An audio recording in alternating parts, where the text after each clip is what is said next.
Alrighty then, Successful Indie Author 5-Minute Focus, episode 401, Emotional Power. Go way up here. He's all embedded in the covers and head up on a pillow, sleeping. Let's stand it. Can you deliver emotional power with your words?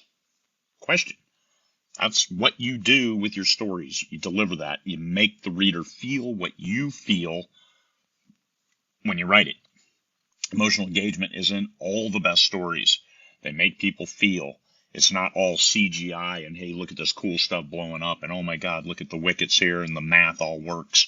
Even the best hard science fiction still has the emotional engagement because that's what draws out the readers. That's what keeps them coming back for more.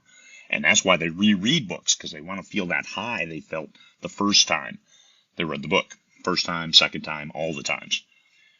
And readers, they will remember how you made them feel.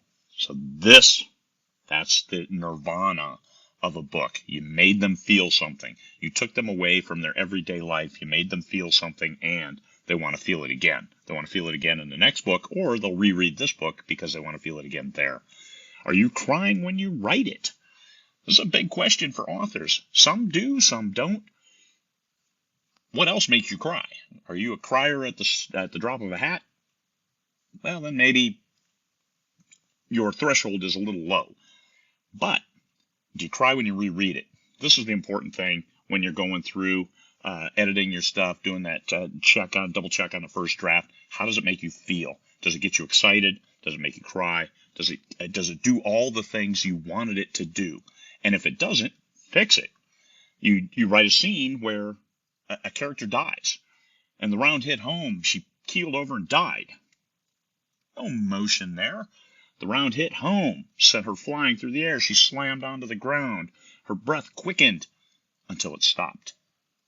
A little bit different than it hit her and killed her. Oh my God.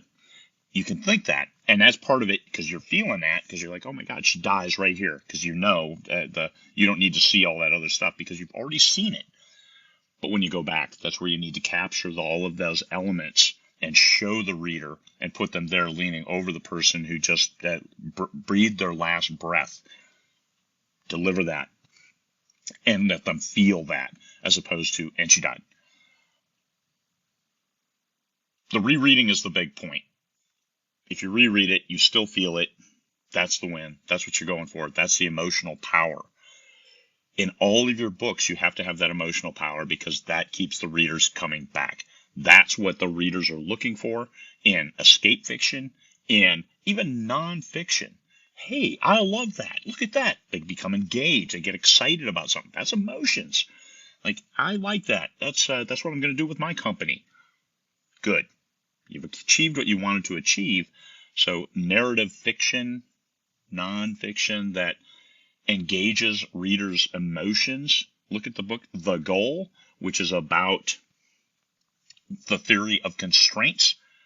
You might think, theory of constraints, wow, that's sexy all on its own, man. I don't know. I don't know if I can go there with the book.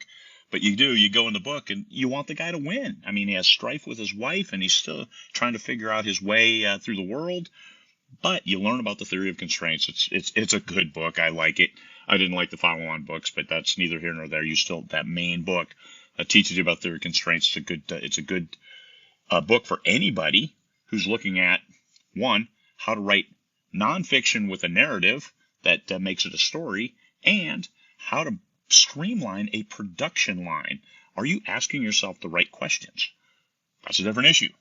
This one, are you engaging the emotions of your readers? If you can do that in nonfiction, you're going to sell a lot of books. If you can do that in your fiction, well, then you now have established a threshold that's better than a lot of readers, or a lot of writers. That threshold of you engage the emotions of your readers, you're going to keep them coming back, and that will help you make a career out of this thing called writing. Even if you're not full-time, it doesn't matter. However many books you write, every book you write needs to have that emotional engagement. Look for it, feel it, and then feel it again, and you know you've hit it right on the head. Peace, fellow humans.